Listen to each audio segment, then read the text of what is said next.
आज का यह वीडियो आप सभी के लिए काफी ज्यादा इंपॉर्टेंट है, क्योंकि आज के इस वीडियो में गणित के मॉडल सेट 1 को सॉल्व करने वाले हैं। आपको बताने वाले हैं कि कैसा प्रश्न आपके परीक्षा में रहेगा। जैसा प्रश्न आज आपको हम इस वीडियो में बताने वाले हैं, सीधे आपके परीक्षा में ये सभी प्रश्न पूछे जाएंगे। और आपको बता दें कि कुल आपके परीक्षा में 138 प्रश्न पूछे जाएंगे गणित में, जिसमें 100 ऑब्जेक्टिव रहेगा और 30 आपका लघु उत्तरीय और 8 आपका दीर्घ उत्तरीय प्रश्न रहेगा, जिसमें से आपको आधे प्रश्न का ही जवाब देना है। तो इस वीडियो में हम लोग ऑब्जेक्टिव क्वेश्चन पे बात करेंगे और आपको बता दें कि 3 घंटे 15 मिनट को आपको गणित का पेपर को सॉल्व करने के लिए समय दिया जाएगा और पूरे आपको 100 नंबर मिल जाएगा अगर आप इसे अच्छे तरीके से सॉल्व कर देते हैं। तो आइए वीडियो को शुरू करते हैं, देखते हैं कि क्वेश्चन क्या कह रहा है। उसके पहले वीडियो को लाइक नहीं किया प्लीज लाइक कीजिए, चैनल पे पहले बार सब्सक्राइब जरूर कीजिएगा, जिससे कि आपको आगे से वीडियो मिला करे, नहीं तो आपको आगे से वीडियो नहीं मिल पाएगा। और यहाँ पे जो कुछ निर्देश दिए हुए रहते हैं, इस निर्देश को आपको बस से पढ़ लीजिएगा। तो ये रहा आपका क्वेश्चन आपके स्क्रीन पे। सबसे पहला नंबर प्रश्न आप बताने का प्रयास कीजिएगा, अगर आपको पता होगा तो, नहीं पता है कोई दिक्कत नहीं, हम आपको बताएंगे तो आप इसे याद करते चले जाइएगा। और कॉपी और कलम लेकर के बैठिए, क्योंकि जितने भी क्वेश्चन है इसमें आपको सॉल्व करने के लिए पूछा जाएगा, तो सॉल्व करके आपको बताना होगा। तो कॉपी कलम लेकर के बैठते हैं तो काफी अच्छी चीज है ना। तो आइए क्वेश्चन क्या कह रहा है। सबसे पहला नंबर जो प्रश्न है वो आपके स्क्रीन पे देखिए क्या कह रहा है। प्रश्न हम सभी क्या है कि निम्नलिखित में से कौन सी संख्या जो है एक अभाज्य संख्या है, यानी कि आपको 4 ऑप्शन यहाँ पे दिया गया है। तो इसका बिल्कुल राइट उत्तर क्या हो जाएगा, तो ऑप्शन सी हो जाएगा। यहाँ पे ऑप्शन जो सी हो जाएगा, क्यों हो जाएगा, क्योंकि आप सभी को पता है कि अभाज्य संख्या वैसी संख्या होती है जो सिर्फ 2 संख्या से विभाजित होती है, एक सिर्फ एक और खुद संख्या से। अब यहाँ पे आप 13 को विभाजित करेंगे तो कौन कौन सा संख्या से विभाजित होगी, एक तो 1 से विभाजित होगी और एक 13 से विभाजित होगी, यानी कि इसका बिल्कुल राइट उत्तर क्या हो जाएगा, ऑप्शन सी हो जाएगा। तो इस प्रकार से अगर दूसरा कोई आता है क्वेश्चन तो आप फटाफट बना दीजिएगा। बिल्कुल, चलिए बात करते हैं अगले प्रश्न की। अगला प्रश्न ये रहा आपके स्क्रीन पे। प्रश्न कह रहा है कि यदि a और b अभाज्य संख्या हो तो लसा ab का क्या होगा, यानी कि ab का लसा क्या है अगर वो अभाज्य संख्या है। तो अभाज्य संख्या आपको पहले ही बताया कि जिसका जो ये विभाज्य होगा वह सिर्फ 2 संख्या से होगा, वह किसी और संख्या से नहीं होगा। यानी कि एक अगर हम लोग बात करते हैं तो एक से विभाज्य होगा और एक a से विभाजित होगा, और इसी प्रकार से b से बात करते हैं तो एक 1 से होगा, एक b से होगा। इस प्रकार से इसका अगर हम लोग लसा निकालते हैं तो केवल ab ही होगा, यानी कि इसका राइट जो उत्तर हो जाएगा ऑप्शन नंबर क्या हो जाएगा, सी हो जाएगा। ठीक है, चलिए आगे बात करते हैं अगले प्रश्न की, और जवाब देने का प्रयास कीजिए नीचे कमेंट बॉक्स में। बहुत अच्छी चीज रहेगी, अगर आप जवाब देते हैं तो आपको बहुत अच्छे तरीके से याद हो जाएगा। अगला प्रश्न कह रहा है कि किसी समकोण त्रिभुज में यदि, ध्यान से समझिएगा, किसी समकोण त्रिभुज में यदि एक भुजा का वर्ग अन्य 2 भुजाओं के वर्गों के योग के बराबर हो तो पहली भुजा के सामने का जो कोण होता है वह समकोण होता है। यह कौन सा परिमेय है, यह कौन सा परिमेय है, आपको बताना है कि थेल्स है, थेल्स का विलोम है, पाइथागोरस या पाइथागोरस का विलोम है। तो याद करके रखेगा कि वह पाइथागोरस का विलोम है। यहाँ पे कह रहा है कि AB स्क्वायर, यानी कि कोई त्रिभुज है सपोज ABC का, तो AB स्क्वायर बराबर अगर AC स्क्वायर है तो इसके सामने का कोण अगर समकोण है तो वह कौन सा परिमेय है, तो पाइथागोरस का विलोम है, यानी कि ऑप्शन जो आपका हो जाएगा डी नंबर आपका बिल्कुल राइट उत्तर हो जाएगा। बात करते हैं अगले नंबर प्रश्न की। अगला नंबर प्रश्न क्या कह रहा है, तो अगला नंबर जो प्रश्न है वह देख सकते हैं। प्रश्न क्या कह रहा है कि बिंदु ए 4,6 और -4,6 दोनों अवस्थित है। यह कहां पे अवस्थित है आपको ये बताना है, जो कि सबसे शानदार प्रश्न है। तो आपको बताना चाहेंगे इसका राइट जो उत्तर हो जाएगा यह y अक्ष के दोनों ओर स्थित है। कैसे स्थित है आइए इसको भी समझा देते हैं, क्योंकि आपको दिक्कत ना हो, क्योंकि अगर यहाँ पे क्वेश्चन जो है थोड़ा सा नंबर चेंज कर दिया जाए, माइनस प्लस में दे दिया जाए तो आपको दिक्कत ना हो। यहाँ पे आप जानते हैं कि ये चतुर्थांश हमने एक बना लिया, एक तल हमने बना लिया, ये इस पे आपको एक y होता है और इधर आपका माइनस का y होता है। ठीक है, यहाँ का आपका एक x होता है, यहाँ का माइनस का एक x होता है। ठीक है, इतना चीज आप जानते हैं। ये कह रहा है कि 4,6 है, यानी कि दोनों ये प्लस में है, तो x सबसे पहले मान रहता है। तो सपोज मान लीजिए कि यहाँ पे 4 जो है यहाँ पे होगा, और इसी प्रकार से अगर y की बात करते हैं तो y 6 कह रहा है, तो 6 सपोज मान लीजिए कि यहाँ पे होगा। ठीक है, 6 हमने मान लेते हैं कि यहाँ पे होगा, तो यहाँ पे इसको अगर मिलाते हैं तो कहाँ पे हो जाएगा, यहाँ पे मिलेगा, या 4,6 हो जाएगा। ठीक है, इसी प्रकार से -4,-6 दिया गया है, तो माइनस वाले में हम लोग चलेंगे, यानी कि इस साइड होगा, बाएं साइड होगा, तो x में यहाँ पे सपोज मान लीजिए कि आपका -4 है, और इसी प्रकार से -6 है, तो -6 अब तो y में होगा, क्योंकि पहला वाला मान x का होता है और दूसरा वाला मान y का होता है। ठीक है, तो यहाँ पे -6 हो गया, इसे भी आप मिलाते हैं तो क्या हो जाएगा, यहाँ देख सकते हैं यहाँ पे हो जाएगा -4,-6 हो जाएगा, 6 हो जाएगा। ठीक है, -4,-6 हो जाएगा। अब ध्यान से ये देखिए, आप ये देख पा रहे हैं कि ये किस ओर है, तो ये y है, ये y है ना, ये y है ऊपर, और फिर ये नीचे क्या है, माइनस का y है, यानी कि ये y अक्ष के दोनों ओर है। कहां पे है, ये y अक्ष के दोनों ओर है, इसलिए इसका बिल्कुल राइट और ऑप्शन डी होगा। ठीक है, न कि केवल यह y अक्ष पर है, न कि केवल यह x अक्ष पर है, और न कि केवल यह x अक्ष के एक ओर है, यह क्या है y अक्ष के दोनों ओर है, यानी कि ऑप्शन आपका डी नंबर दिया गया है, यह बिल्कुल राइट उत्तर हो जाएगा। ठीक है, चलिए बात करते हैं अगले प्रश्न की। तो इस तरीके से आप समझते जाइएगा तो दिक्कत नहीं होगा। तो अगला प्रश्न आपके स्क्रीन पे ये रहा। प्रश्न क्या रहा है, ध्यानपूर्वक समझिएगा और उत्तर देने का प्रयास कीजिएगा। नहीं पता नहीं तो कोई दिक्कत नहीं है, शांत जगह बैठ करके कॉपी कलम लेकर के जो भी पॉइंट आपको बता रहे हैं उसे आप याद करते जाइए। ठीक है, प्रश्न कह रहा है कि संख्या 2.1311311113 डॉट डॉट डॉट है, मतलब ये कौन सी संख्या आपको ये बताना है। तो बस आपको इतना याद रखना है कि कहीं रेकरिंग आता है या फिर डॉट डॉट वाला कोई सिंबल आएगा, बस आपको अपर में पे टिक कर देना, ज्यादा दिमाग लगाने की जरूरत नहीं है। क्या हो जाएगा आपका ऑप्शन सी नंबर हो जाएगा। ठीक है, चलिए बात करते हैं अगले प्रश्न की। अगला प्रश्न क्या कह रहा है यहाँ पे कि अभाज्य संख्याओं का जो मसा होता है क्या होता है, अभाज्य संख्या का मसा। तो बिल्कुल आप याद करके देखिए कि अभाज्य संख्या का जो मसा कभी भी निकल के आएगा तो एक निकल के आएगा, यानी कि ऑप्शन आपका बी नंबर बिल्कुल राइट उत्तर हो जाएगा। ठीक है, अगर आता आपके एग्जाम में तो फटाफट से आपको उसे टिक कर देना बिल्कुल। चलिए बात करते हैं अगले प्रश्न की। अगला प्रश्न हम सभी का है कि दो धनात्मक पूर्णांक a और b दिए रहने पर ऐसी अद्वितीय पूर्ण संख्या विद्यमान है कि a बराबर bq प्लस r, जहां पे जो जीरो है वह छोटा है या बराबर है किससे, r से, या छोटा है किससे, b से।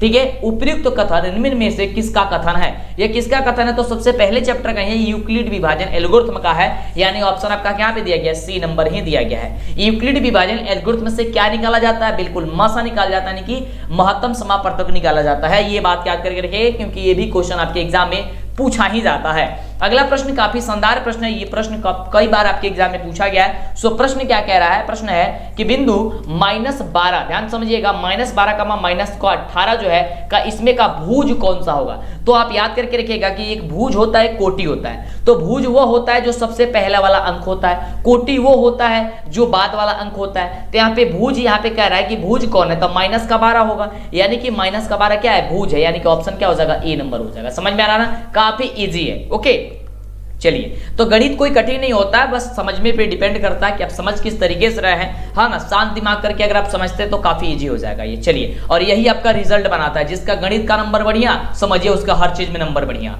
ओके, तो अगला क्वेश्चन है कि y अक्ष का समीकरण कैसा होता है। y अक्ष का जो समीकरण होता है ये कैसा होता है, ये आप सभी को पता होनी चाहिए कि y अक्ष का समीकरण होता है x बराबर 0 का। ठीक है, क्या होती है, x बराबर 0, यानी कि ऑप्शन क्या पे दिया गया, ऑप्शन नंबर बी में दिया गया। ठीक है, क्या हो जाएगा, ऑप्शन आपका बी नंबर राइट हो जाएगा। ठीक है, ठीक है, बात करते हैं अगले प्रश्न की।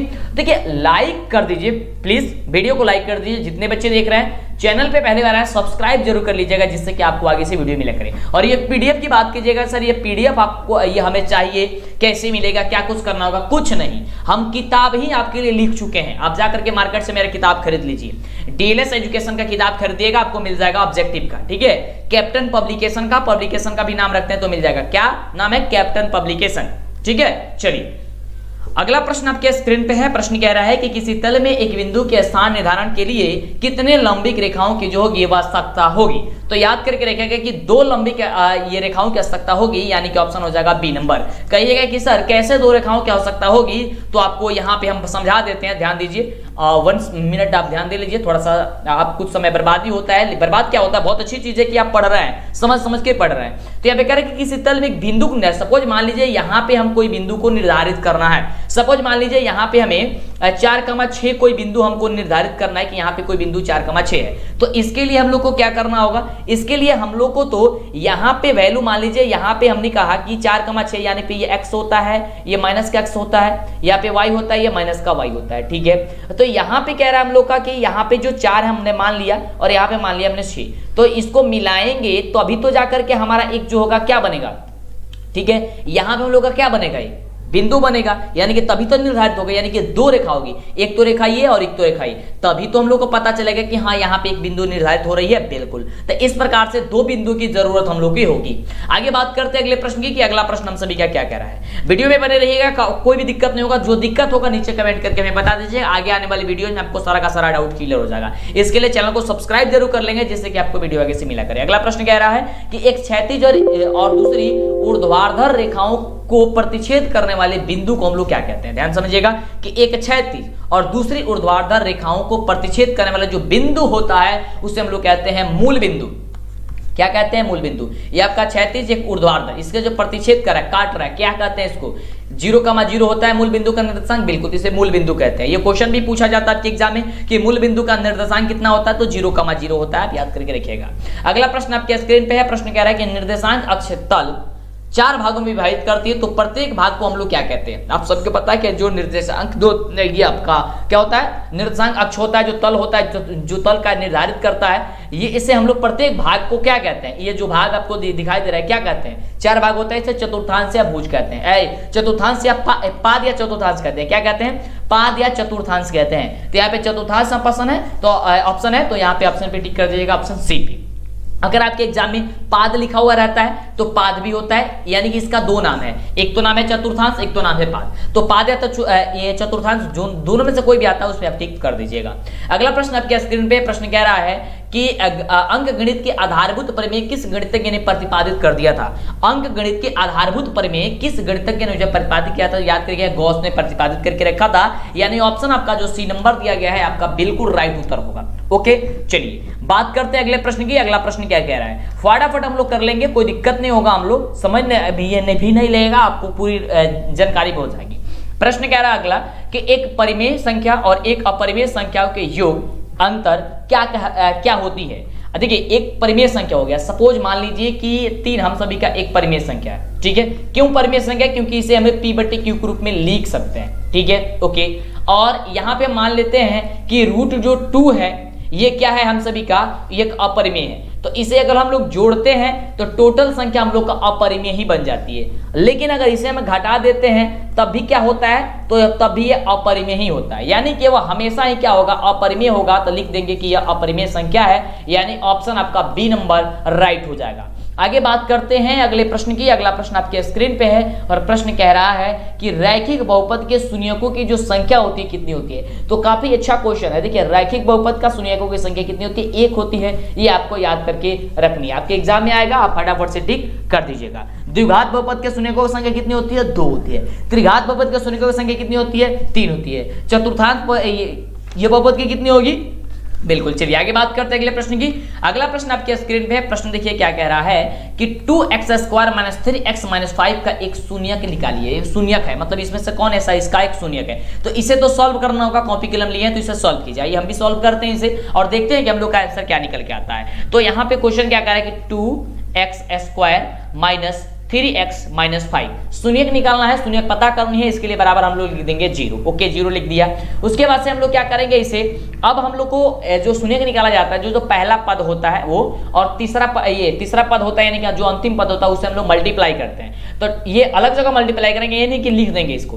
तो 2x² में यानी कि 2x² में -5 से गुणा करेंगे, कितना हो जाएगा, माइनस का 10x² हो जाएगा। अब जो ये 10x² माइनस का 10x² हो गया, अब इसको क्या करना होता है, तोड़ना होता है, यानी कि 2 भागों में से विभाजित करना होता है। तो 2 भागों में विभाजित इस प्रकार से करना होता है ताकि वह बीच वाले मान के बराबर आ जाए, वो या तो जोड़े या तो घटाए, ठीक है। तब आपको ये होता, अगर आप 8वीं क्लास अच्छे से पढ़े होंगे तो इसमें दिक्कत नहीं हुआ, क्योंकि सारा क्वेश्चन आपको 8वीं क्लास में मिला गया, मतलब मिल गया होगा आपको। फिलहाल देखिए अगर आपको नहीं पढ़े हैं, चाहे आपको मतलब याद नहीं है, तो फिर भी हम आपको एक बार याद दिला देते हैं, आपको समझ में आ जाएगा। हमने क्या किया कि पहले वाला पद से तीसरे वाले पद में गुणा किया है। क्या किया है, गुणा किया है। तो क्या आया है, -10x² आया है। और -10x² को इतने अच्छे से हमको तोड़ना है इसे, ताकि ये बीच वाले मान के बराबर जोड़े या घटाए पे आ जाए। जैसे कि यहाँ पे पहले हम लोग लिख लेंगे इसके 2x² लिख लेंगे, पहले वाला पद को हम लोग लिख लेंगे वैसे ही, ठीक है। उसके बाद से -10x² को क्या करें हम, ताकि -3 आ जाए। तो अगर हम लोग ध्यान दीजिएगा, अगर यहाँ पे हम लोग 5x ये माफ कीजिएगा, यहाँ पे जो है हम लोग 1 सेकेंड, यहाँ पे माइनस का रहेगा जी, ठीक है। अगर यहाँ पे हम लोग क्या कर देते हैं कि माइनस का 5x अब प्लस का 2x अगर लिख देते हैं, तो ये माइनस का 3x आ जाएगा कि नहीं आ जाएगा, कहिएगा बिल्कुल सर आ जाएगा। क्यों, क्योंकि -5x और 2x क्या हो जाएगा, घटेगा तो क्या हो जाएगा, माइनस का 3x हो जाएगा। और इसको जब गुना करेंगे तो माइनस का 5x में 2 से गुणा करेंगे तो ये क्या हो जाएगा, -10x² आ जाएगा, जो इसके बराबर आ ही गया। तो समझिए कि आपका यहाँ तक सोल्यूशन सही है, -5 = 0 हम लोग लिख देंगे। कुछ भी नहीं करना, एक बार और समझिए इसे। क्या करना है कि पहले वाले पद को हम लोग को तीसरे वाले पद में गुणा करना है। जो गुणा करेंगे जितना आएगा उसको इस तरीके से उसको बांटना है, उसको विभाजित करना है ताकि वो बीच वाले मान के बराबर आ जाए और जो भी अंक हमने लिखे वह उससे गुणा करने पर फिर वह अंक आ जाए। जैसे कि हमने यहाँ पे -5x प्लस 2x लिखा तो -5x प्लस 2x किया तो माइनस का 3x हो जाएगा और -5x में 2x से गुणा करेंगे तो माइनस का 10x आ जाएगा। ओके चलिए यहां तक सही है। अब आप देख पा रहे हैं कि ये 4 भागों में मतलब विभाजित हो गया, मतलब 4 को इसका खंड लग रहा है, ये दिखाई दे रहा है। अब क्या करेंगे, 2-2 का हम लोग जोड़ा बना लेंगे। तो यहाँ पे हमने 2-2 का जोड़ा बना लिया। अब इसमें से हम लोग कमन करेंगे। कमन देखेंगे, कमन का मतलब होता है कि दोनों में वह संख्या मिले। तो ध्यान से देखिए यहाँ पे दोनों में क्या मिल रहा है, तो कहेंगे कि सर यहाँ पे केवल x ही मिल रही है, क्योंकि इसमें भी x है इसमें भी x है, तो x मिले तो x कमन करेंगे यहाँ पे। तो यहाँ पे जब 2x² है तो केवल x बाहर किया तो केवल बचेगा क्या चीज, 2x माइनस यहाँ पे जब 5x में से हमने x बाहर कर दिया तो बचेगा क्या चीज, केवल 5 प्लस। अब यहाँ पे दोनों में से क्या कमन मिल रही है, तो यहाँ पे कहेगा सर कुछ भी नहीं, यहाँ पे 1 कमन मिल रही है। तो 1 जब कमन मिल रही है तो 1 को बाहर करेंगे तो हो जाएगा 2x और माइनस का हो जाएगा 5। क्यों, क्योंकि 1 में 2x से गुणा करेंगे तो 2x ही आएगा और 1 में -5 से गुणा करेंगे तो माइनस का 5 ही आएगा। ओके यहां तक आपने समझा, बराबर का हमने 0 यहाँ पे लिख दिया। उसके बाद से देखिए ध्यान से, अब क्या करेंगे, ये जो 2 पद दिखाई दे रहे हैं दोनों का दोनों एक बराबर दिखाई दे रहा है, तो एक पद ये आपका ये बन जाएगा और एक पद ये x और एक +1 हो जाएगा, यानी कि x + 1 और एक बन जाएगा आपका 2x माइनस का 5 बराबर हो जाएगा 0। अब हम लोग का एक शून्य ज्ञात करना था, यानी कि x + 1 बराबर अगर हम लोग 0 रखते हैं तो x बराबर क्या आ जाएगा, माइनस का 1 आ जाएगा। बस यही आपको ज्ञात करना था, जो कि आपका आंसर आ गया आपका ऑप्शन नंबर बी में। क्या आ गया, ऑप्शन आपका बी में आ गया। अब सर कहिएगा कि सर इतना समय लग रहा है केवल एक ऑब्जेक्टिव सॉल्व करने में, बिल्कुल नहीं लगेगा बाबू, आपको नहीं लगेगा, क्योंकि हमने यहाँ पे समझाया है आपको। जब आपको ये पूरी जानकारी हो जाएगी तो दिक्कत नहीं होगा, बिल्कुल दिक्कत नहीं होगा, मात्र आप चुटकियों में आप समझिएगा और फटाफट से बना दीजिएगा। हम आपको समझाएं सो यहाँ पे हमारा समय लगा हुआ है और जिससे कि आपको पता चल जाए, आपके सामने कोई भी ऐसा प्रश्न है आप फटाफट तरीके से उसे बना दें, ठीक है। अगर 2 शून्यक पूछता तो इसे भी हम लोग लिखते, तो 2 शून्य के लिए क्या करते, 2x - 5 बराबर 0 रखते, तो 2x बराबर क्या हो जाता, प्लस का 5 हो जाता है, यहाँ पे क्या पक्षांतर कर देते और x बराबर हम लोग का 5/2 आ जाता, ठीक है। तो ये 2 शून्यक नहीं, केवल एक ही शून्यक पूछ रहा है, इसमें से कौन मिल रहा है, तो -1, तो -1 ये इसका आंसर हो गया। ओके आप समझ चुके हैं। इसको एक बार पीछे करके देख लीजिएगा, अगर आपको डाउट हो रहा है तो, नहीं है तो कोई बहुत अच्छी बात है, और फिर भी कोई दिक्कत है तो आगे आने वाले वीडियो में फिर बताएंगे इस तरीके के क्वेश्चन, जिससे कि आपको दिक्कत नहीं होगा, ठीक है। उस समय बहुत मजा आएगा आपको। अगला प्रश्न आपके स्क्रीन पे है। प्रश्न कह रहा है कि बहुपद 6x² - 11x + 3 के शून्यकों का योग क्या होता है, यानी कि अल्फा प्लस बीटा का वैल्यू आपको बताना है। तो एक बात याद रखिएगा, अल्फा प्लस बीटा बराबर एक फॉर्मूला ही होती है -b/a होता है। क्या होता है, -b/a होता है। तो -b, तो माइनस हमने लगा दिया। b का वैल्यू क्या है, तो b का वैल्यू यहाँ पे क्या है, -11 है, तो यहाँ पे हम लोग लिख लेंगे इसे -11 बटे a का वैल्यू क्या है, 6 है, हमने इसे लिख लिया 6। अब यहाँ पे देखेंगे कि माइनस माइनस क्या हो जा रहा है, प्लस हो जा रहा है, प्लस क्या हो जाएगा, 11/6, यानी कि 11/6 आपका आंसर हो जाएगा। 11/6 कहां पे दिया गया, ऑप्शन नंबर सी में दिया गया, तो ऑप्शन नंबर सी आपका बिल्कुल राइट उत्तर हो जाएगा। ओके चलिए आगे बात करते हैं, अगला प्रश्न क्या कह रहा है। अगला जो प्रश्न कह रहा है कि निम्नलिखित व्यंजकों में एक चर में बहुपद जो है वह कौन है।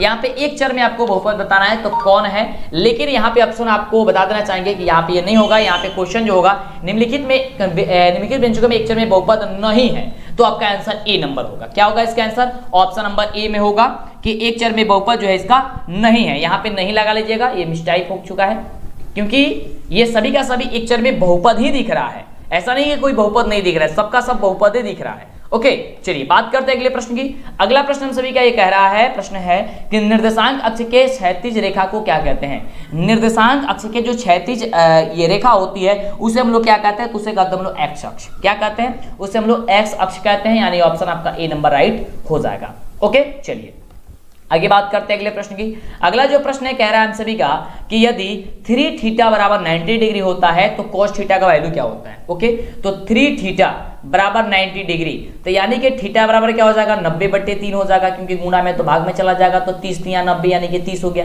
यानी कि थीटा का जो वैल्यू निकल के आया वो तो 30 निकल के आया। पूछ क्या रहा है कि cos थीटा का वैल्यू पूछ रहा था। cos थीटा, थीटा के बदले हमने क्या निकल गया 30, यानी कि cos 30 डिग्री, यानी कि अब cos 30 डिग्री का वैल्यू जो होता है वह कितना होता है, बस आपको इतना याद करना है, ये बताना है। तो आप आपको याद करके रखना है कि cos 30 डिग्री का जो वैल्यू होता है वो रूट का 3 बट्टे कितनी होती है, 2 होती है, जो कि ऑप्शन नंबर ए में दिया गया है। सो आपका राइट उत्तर यही हो जाएगा। ठीक है, और इसके लिए हम एक स्पेशल वीडियो आपको बनाएंगे कि ये जितने भी वैल्यूज हैं इसको कैसे ज्ञात किया जाता है। ठीक है, बिल्कुल, इसके लिए हम एक स्पेशल आपको वीडियो बना करके दे देंगे, क्योंकि ये याद करने में आपको काफी ज्यादा तकलीफ हो रही होगी, हमको पता है। चलिए अगला प्रश्न देखिए, ये चित्र वाला है, कुछ समझिएगा बढ़िया तरीके से इसे। अगला नंबर प्रश्न देखिए, काफी कमाल का प्रश्न है। प्रश्न कह रहा है कि दिए गए समकोण त्रिभुज एबीसी में, यह आपका एक त्रिभुज दिया गया है, इसमें कह रहा है कि AB बट्टे AC बराबर क्या होगा। यहाँ पे आपको बताना है कि यहाँ पे क्या होगा।